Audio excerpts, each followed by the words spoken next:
नमस्कार दोस्तों, मैं अतुल तिवारी आप सबका एक बार फिर से स्वागत करता हूं अपने YouTube प्लेटफॉर्म जिसका नाम है प्रीमियर आधार IAS एकेडमी।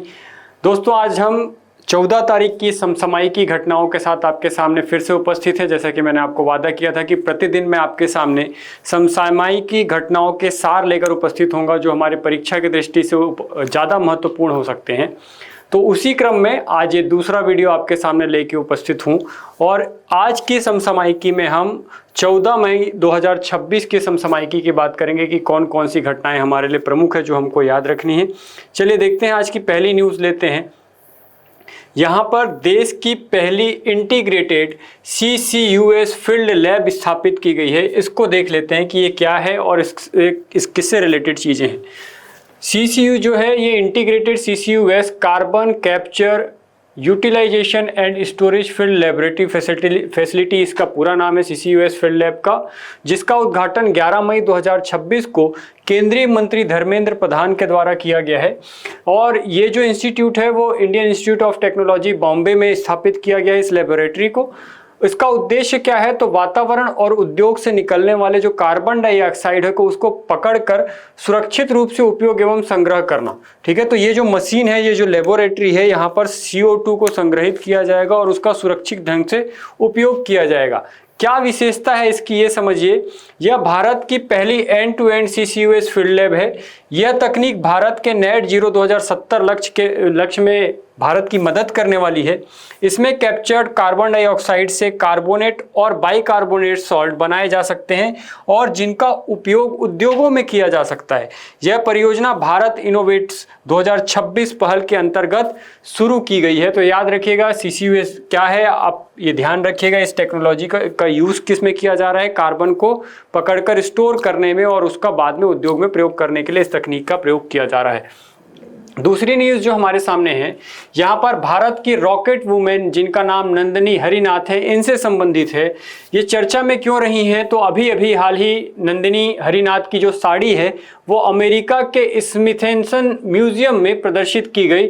यह साड़ी उन्होंने तब पहनी थी जब भारत के मंगल मिशन को हम संचालित कर रहे थे। जिस दिन मंगल मिशन लॉन्च होने वाला था उस दिन नंदिनी हरिनाथ मंगलयान मिशन की डिप्टी ऑपरेशन डायरेक्टर थी। यह प्रदर्शनी भारत की अंतरिक्ष उपलब्धि और महिला वैज्ञानिकों के योगदान को दर्शाती है। भारत की पहली कोशिश में मंगलयान तक पहुंचने वाला विश्व का पहला देश बना था और उसकी जो डिप्टी ऑपरेशन डायरेक्टर थी वो कौन थी, नंदिनी हरिनाथ। और इन्हीं की साड़ी को इस म्यूजियम में रखा गया। तो याद रखिएगा, इसलिए ये अभी चर्चा में आई है तो इनके बारे में पूछा जा सकता है कि इनका संबंध किससे था। तो याद रखिएगा, मंगल मिशन से ये संबंधित हैं। आगे देखिएगा, राज्य केंद्र शासित प्रदेशों में अप्रैल से महंगाई दर में वृद्धि होने वाली है। सबसे अधिक महंगाई दर वाले शीर्ष 5 राज्यों या केंद्र शासित प्रदेशों को देखें तो इसमें सबसे ऊपर आएगा तेलंगाना, जहां पर महंगाई दर 5.81% की दर से बढ़ी है। दूसरे नंबर पर है पुदुचेरी 4.41%। तीसरे नंबर पर आंध्र प्रदेश 4.320, तमिलनाडु 4.18% और सिक्किम 4.16% के साथ। और वहीं पर सबसे कम महंगाई दर वाले शीर्ष 5 राज्यों की अगर सूची देखें तो इसमें छत्तीसगढ़ दूसरे नंबर पर आता है। पहले नंबर पर मिजोरम 0.69%, छत्तीसगढ़ 1.77%, राष्ट्रीय राजधानी क्षेत्र दिल्ली 1.96%, लद्दाख 2.02%, अरुणाचल प्रदेश 2.07%। वहीं अगर हम राष्ट्रीय औसत की बात करें तो भारत की खुदरा महंगाई दर अप्रैल में 3.48% रही है और खाद्य मुद्रास्फीति 4.20% है। NSO नेशनल स्टैटिस्टिकल ऑफिस जो है भारत में मुद्रास्फीति के आंकड़े जारी करने वाली प्रमुख संस्था है जिसके द्वारा ये जारी किया जाता है। CPI कस्टमर प्राइस इंडेक्स में खुदरा महंगाई को मापने का ये एक सूचकांक है। खुदरा मापा कैसे जाता है, तो CPI के थ्रू मापा जाता है। अगली रिपोर्ट जो कई बार एग्जाम में आ चुकी है, बहुत इंपॉर्टेंट है, हेनले पासपोर्ट इंडेक्स 2026 की सूची जारी कर दी गई है और ये कई बार CGPSC और व्यापम के एग्जाम में पूछा जा चुका है कि इसमें भारत का कौन सा स्थान है। तो इस बार फिर से अपग्रेड किया गया है। कब जारी किया गया, 2026 में जारी किया गया है। किस संस्था के द्वारा जारी किया जाता है, तो याद रखिएगा हेनले पेरेंट्स के द्वारा ये जारी किया जाता है। डेटा स्रोत क्या है, तो IATA international air transport association के द्वारा ये डेटा उपलब्ध करवाया जाता है। इसमें भारत की जो रैंक है वो 78 थी, 78वीं रैंक थी। फरवरी 2026 में भारत 75वें स्थान पर था और अभी ये 78वें स्थान पर आ गया है। वीजा मुक्त अगर देखें तो 56 देशों में भारतीय यात्री में वीजा फ्री यात्रा कर सकता है। 56 देश में भारतीयों को जाने के लिए वीजा की आवश्यकता नहीं है। शीर्ष देश सिंगापुर है जो 192 गंतव्यों तक पहुंच बना चुका है। सबसे कमजोर पासपोर्ट जो है वो अफगानिस्तान का है, केवल 24 गंतव्यों में उसको बिना वीजा के घूमने की अनुमति है। तो याद रखिएगा 78 नंबर पर है भारत, जो है 78वें नंबर पर है। अगली न्यूज देखते हैं। आज की अगली न्यूज़ है made in India brand scheme मई 2026 की स्थिति में। इसका उद्देश्य आत्मनिर्भर भारत पहल के तहत यह योजना आयात पर निर्भरता कम करने और लगभग 100 ऐसे उत्पादों की पहचान कर उनका घरेलू उत्पादन बढ़ाने पर केंद्रित है जिनका अभी भारत में अपर्याप्त उत्पादन हो रहा है। जैसा कि आपको पता है, वर्तमान में मोदी जी ने कुछ घोषणाएं की है जिससे जो फॉरेन करेंसी है उनको सेव किया जा सके, गोल्ड को खरीदने से मना किया गया। तो इन्हीं सब पर लगातार काम चल रहे हैं जिससे रिलेटेड इन्फॉर्मेशन हमको देखने को मिल रही है। लेबलिंग और QR कोड, इसके तहत योग्य उत्पादों को मेड इन इंडिया का लेबल और एक QR कोड दिया जाएगा जिससे उपभोक्ता उत्पाद के निर्माण स्थल, वैधता और गुणवत्ता की जानकारी ले सकेंगे। अगर नेतृत्व की बात की जाए तो यह पहल उद्योग एवं आंतरिक व्यापार संवर्धन विभाग DPIIT के द्वारा भारतीय गुणवत्ता परिषद QCI के सहयोग से चलाई जा रही है। अगला न्यूज लेते हैं, इसको देखिएगा। इंटरनेशनल बिग कैट अलायंस वर्तमान में चर्चा में है। 2026 में सऊदी अरेबिया IBCA का 26वां सदस्य देश बनने जा रहा है। इसमें पश्चिमी एशिया क्षेत्र में वन्य जीव संरक्षण सहयोग को बढ़ावा मिलेगा। इसकी स्थापना 9 अप्रैल 2023 को की गई थी। इसका संस्थापक देश जो है वो भारत ही है। अवसर क्या था, तो प्रोजेक्ट टाइगर की 50th एनिवर्सरी थी जब ये लॉन्च किया गया था। मुख्यालय कहाँ पर है, तो इसका नई दिल्ली में है। उद्देश्य दुनिया के 7 बड़ी बिल्लियों के संरक्षण हेतु वैश्विक सहयोग को बढ़ाना इसका मुख्य उद्देश्य है, जिसमें बाघ, शेर, तेंदुआ, हिम तेंदुआ, चीता, जगुआर और प्यूमा का संरक्षण किया जा रहा है। इसकी सदस्यता अब तक लगभग 26 देश, कई अंतर्राष्ट्रीय संगठन एवं संरक्षण संस्थाएं इसमें शामिल हो चुकी हैं।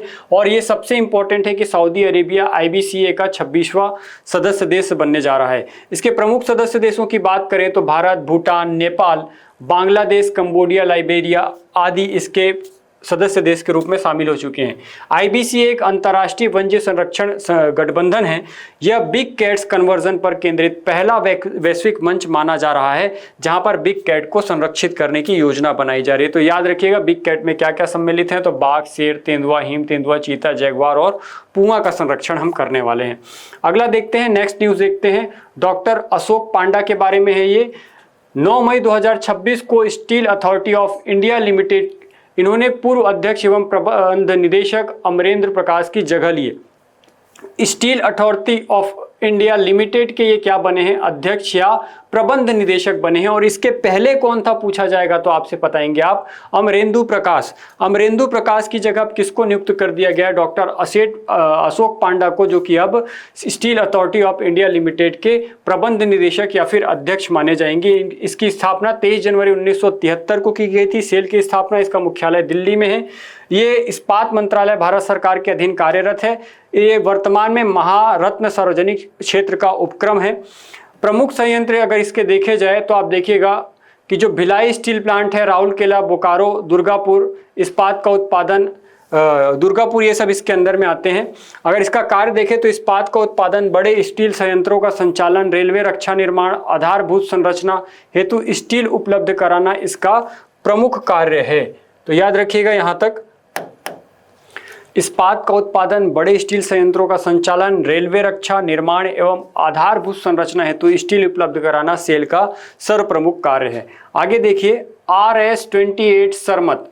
RS-28 सरमत, जिसे सैटर्न 2 भी कहा जाता है, रूस द्वारा विकसित एक अत्यधिक उन्नत भारी अंतर महाद्वीपीय बैलिस्टिक मिसाइल है जिसे 2026 के मध्य तक युद्धक ड्यूटी पर तैनात किया जा रहा है। यह परमाणु सक्षम मिसाइल 35,000 किलोमीटर से अधिक की मारक क्षमता के साथ कई परमाणु हथियार ले जाने में सक्षम है। याद रखिएगा, तो ये किसकी है ये पूछा जा सकता है। तो याद रखिएगा कि रूस द्वारा विकसित किया जा रहा है जिसका नाम है RS-28 सरमत। ठीक है, RS-28 सरमत किससे संबंधित है, एक तो मिसाइल है और किसकी है तो रूस की है, ये याद रखिएगा। छत्तीसगढ़ गृह निर्माण मंडल संशोधन विधेयक 2026 लाया गया है जो कि 17 मार्च 2026 विधानसभा में विधेयक को प्रस्तुत किया गया। 21 अप्रैल 2026 राज्यपाल रेमंड डेगा की स्वीकृति मिली और 24 अप्रैल 2026 को अधिनियम राजपत्र में प्रकाशित हो गया। इसका नया नाम मंडल को छत्तीसगढ़ गृह निर्माण मंडल एवं अधोसंरचना विकास मंडल के रूप में स्थापित किया जाना इसका उद्देश्य है। इसका मुख्य उद्देश्य पारंपरिक आवास निर्माण से आगे बढ़कर शहरी कॉरिडोर, अवसंरचना विकास और एकीकृत टाउनशिप विकास करने की जिम्मेदारी दी गई है। इसकी जिम्मेदारियों को बढ़ाया गया है। वहीं पर पीएनजी का विस्तार किया गया। विश्व भर में गैस पाइपलाइन का तेजी से विस्तार ऊर्जा सुरक्षा, सस्ती आपूर्ति और प्रदूषण घटाने के लिए बेहद महत्वपूर्ण है। भारत इस दिशा में तेजी से आगे बढ़ रहा है।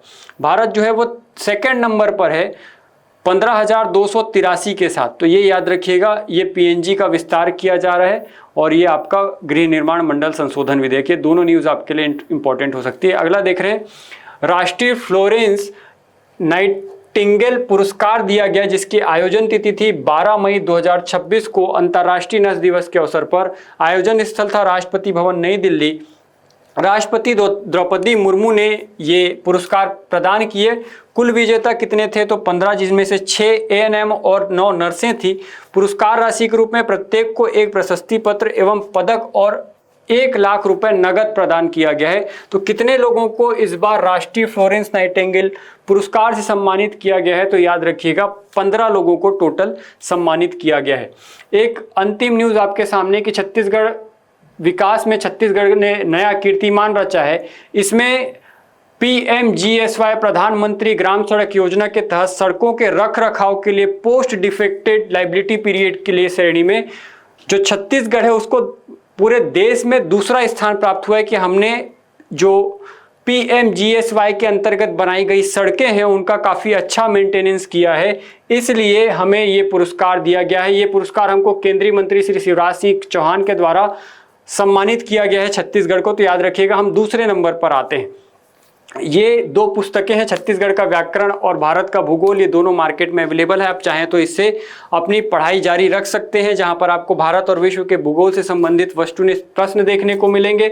और चूंकि मेंस के अभी एग्जाम्स चल रहे हैं, तो वहां पर अगर आपको छत्तीसगढ़ी व्याकरण से संबंधित कोई पुस्तक की आवश्यकता है तो ये पुस्तक आपकी काफ़ी काम आने वाली है, क्योंकि इस बुक में आपको छत्तीसगढ़ी और हिंदी दोनों ही लैंग्वेज में आपको सभी परिभाषाएं देखने को मिलती है, जो कि काफ़ी यूज़फुल हो जाती है मेंस के पर्सपेक्टिव से, और प्री में तो काम आना ही है। तो आज के लिए इतना रखते हैं। कल फिर मैं फिर से कुछ नए तथ्यों के साथ, नए समसामयिकी घटनाओं के साथ आपके सामने उपस्थित होऊंगा। आज के लिए इतना ही। धन्यवाद। इसको लाइक, शेयर और सब्सक्राइब करना ना भूलें। डियर व्यूअर्स, अपने एग्जाम की तैयारी को और बेहतर करने के लिए हमारे चैनल को लाइक, शेयर और सब्सक्राइब कर